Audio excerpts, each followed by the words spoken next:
Amzuri. Nakapata mameseji anataura kuti zika ndani mkazao. Mwaona? Aumana makunyezi. Ndiwe mambo mapi? Makunyezi sana nini? Nao jamani. Waidi kwa leo sana mkuu. Cho kwa leo.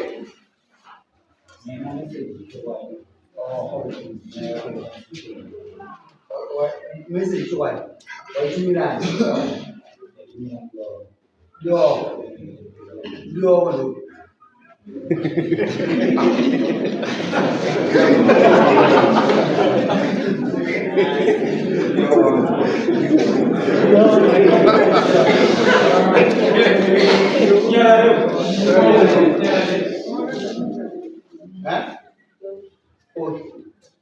Diangali bago Saya magaramba no. Kuyagaende sa Aisa kubo. Aberi kwa wali. Aberi kwa mshana uyejo. Nijaweka kusema kakale kwa baba kwa nini? Kalau mtuela kwa nini? Auna kwa unai. Alright. Huyu mzee. Ama mzee ya kwa na hizo kwa shauri. Oh. Kukuraka uti. Akauza kwa mnapo. Mzee.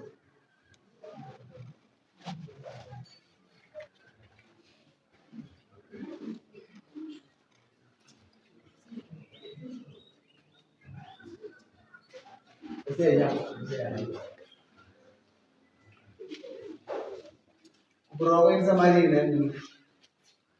Amzuri. Nah, nama yang ada di sana. Hah? Nama yang ada di sana. Ini si Kalaro. Baik. Kita kalaro kan kalaro apa? Buku. Oh, Buku. nama apa? Nama mukazi ndaigara naye.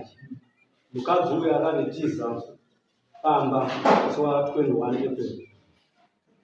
Tinetsana naye vana. Gorino April ogorino.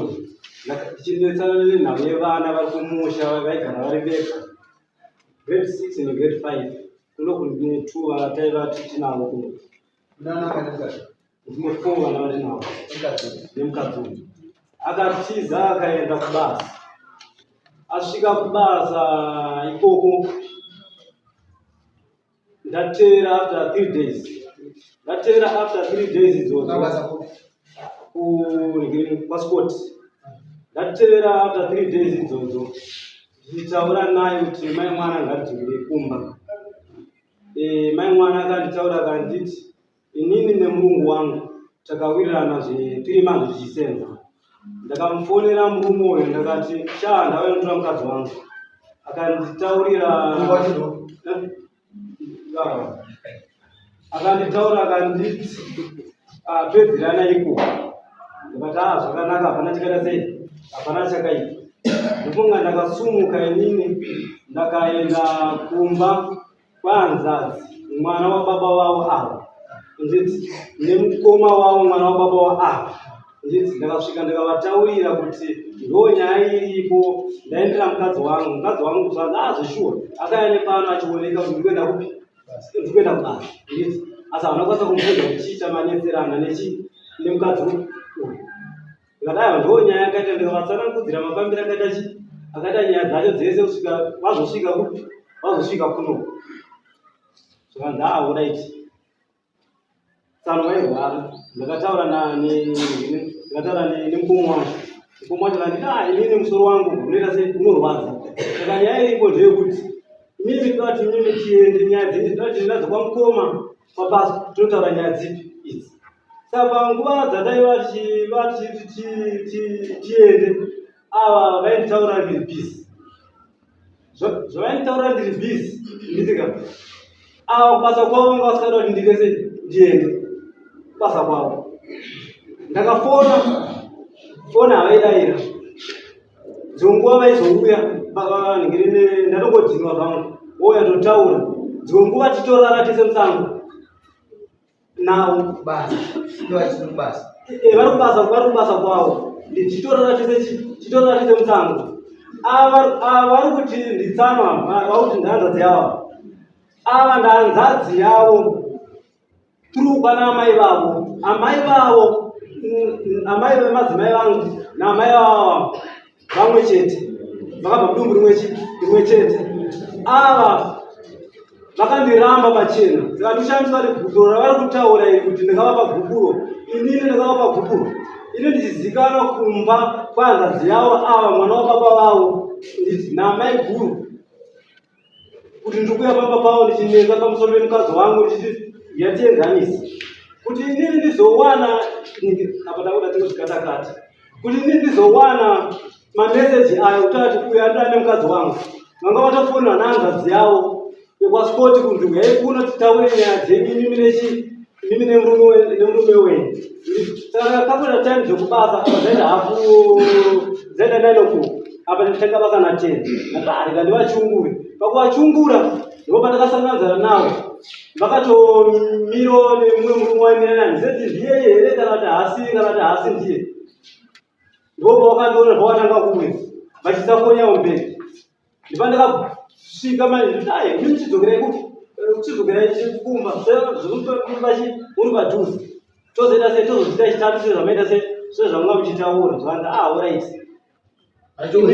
ini ndikatenda ndida kuenda ikoko sanza zvandenza aiwa tsano ndosvika ndira sei ndichipedzerana navo ndikapedzerana navo ini ndivaudza tsano vozvavaiziva kuti tarara pabasa chigara matombarira saitaigara saka ndivaudza tsano kuti ndadzikakuda time dzangu dzoti ndidzokere kubasa nyaya yaitese amai mwana mwana makaramba mari waidi wana Sina baba wao wanaita hatuni Oktoba Novemba tukataka sema na baba.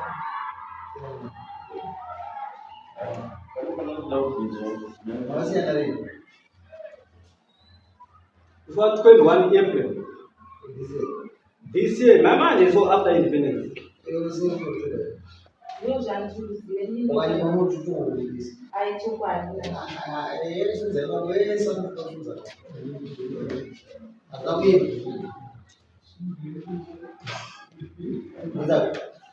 Ndinganaita kubvunza ndikuti naye uya kufonera chiti mukadzi wangu kufamba sei amufonera saka wakazoramba uri tekiteki nemukadzi asati andifonera naye ipakazofonera ndakazomubvunza ndakati iwe ine munhu andifonera akuti iwe mundanaye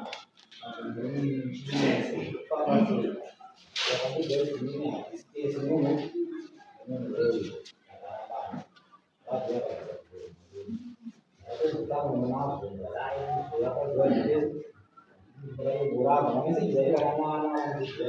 uyaroya vakatosina muchidziwa kuraira mwewe alikuwa kufikisa kana ndikata se varambana ani nyaya yose iwewe seiwe usina kudira pachena kuti aiwa zvakutaura zvisizvo wakadii kumuudza ipafoni kuti ndakagara naye nakutonditii hana munhu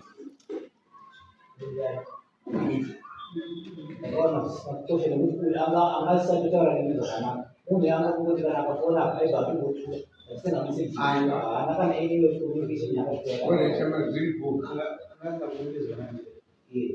akamutora mukadzi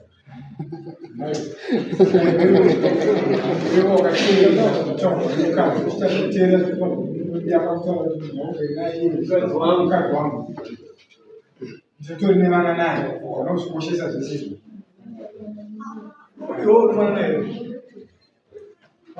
zvaikurewechi naye tingakupanda zaidi imbabanisei imbamusa mari kunoke ndii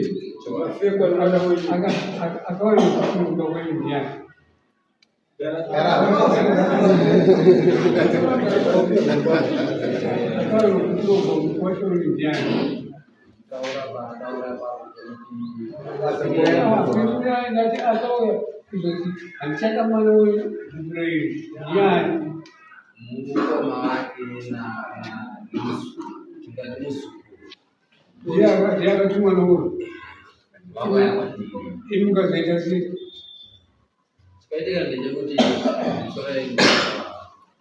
Katika ndeje kuti uyu murume wakauya achida kuramba na tazama ane zuba dati aziite kuti iwe usvike pakurambana inyaya inoda WhatsApp mwana wasumwa na WhatsApp tozi nyaya iyi brother ndofunga mkwasha wangu ndaivo kadzirisa ndikumuudza saka zvakazoita ndezvekuti wakaenda WhatsApp kubva warambira zvanzinini handirambanisi vanhu mukwasha wangu hanambozogera ndamuona ndakazotomumusindiri basi vakauya nemotikari kumba kwangu vakanditsvaga kumba vasvika kune madzimai avo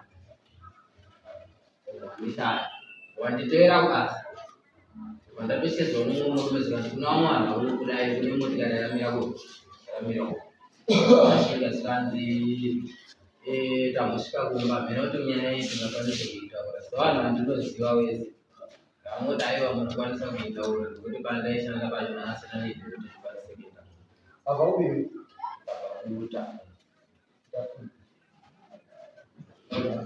saka pamukapiwa gukuro inini gukuro semakazogarira inini musina kuzoenda naro kuhanzadzi dzavo manzadzi acho ndii kwashati iwe mkwasangana pana amai zvataurwa natezva vako kuti mukavatera kubasa vadindizve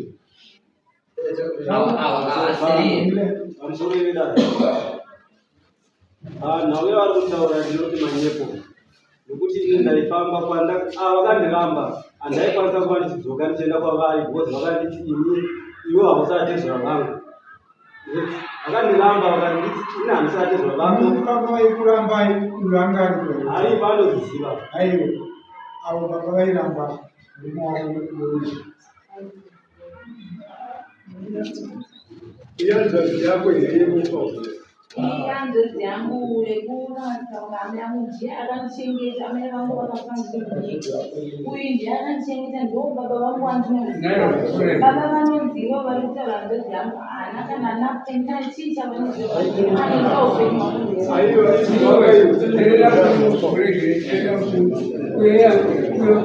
hanzadzi yako toona mfumbo chii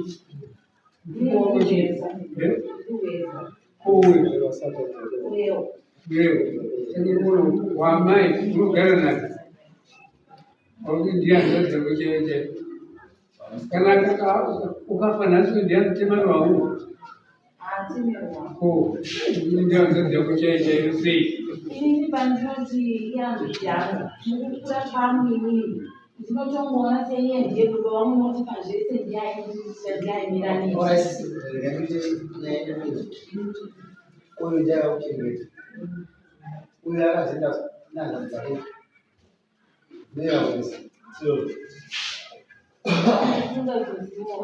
azadzakwaazisa kuti adziziva zvizangu hanzvadzi dzangu ndiadzizivi hanzvadzi dzangu isi tinotobirana tese nehanzvadzi dzangu dzakutaura izvozvo naava vese tinotongoita unoziva chifambisonakisa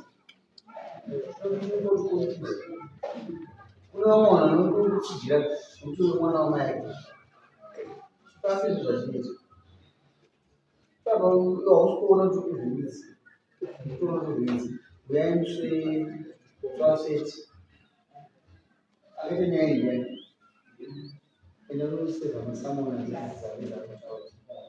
totokataura language yavo vadikisanirega vabvira vai vasina urirana kana uyo achitana chokwadi uyo akaisa shere mudzi rake rimhuru nevhanu tozvikuti asi chikomba ichi yapabva pauye vacho vari kunzi vakaine neshereni iwewe nemwana wako Inaenda kuvuza kutanza tafuno. Wakaitei kama nafuu.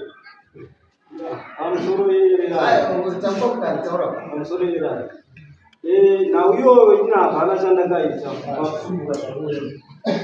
Babela zoda kumtauri. Pamusoro pe nawe vana vafuyo vamo.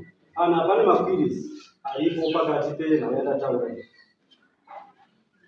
Mwana uyu pokutanga ndichimutora inini. Anoziziva ambuya vaifambira nyaya idzi vaiti baba wake ndio mwana. Tikazoenda taenda kunosungira kwamaningiri kwamagomo varipa vatata ambuya vokuningiri pakatamba yake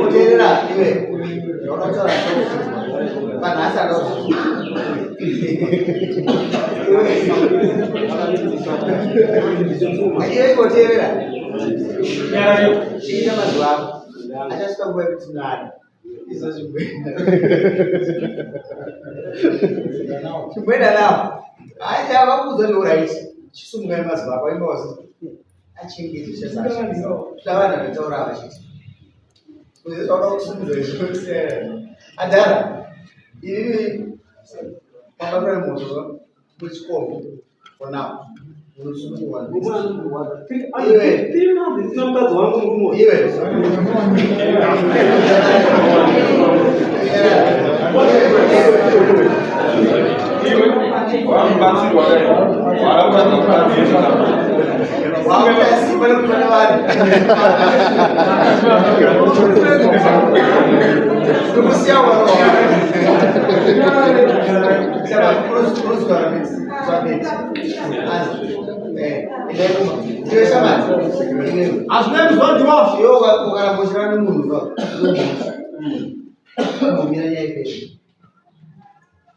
Kelvin Nicholas.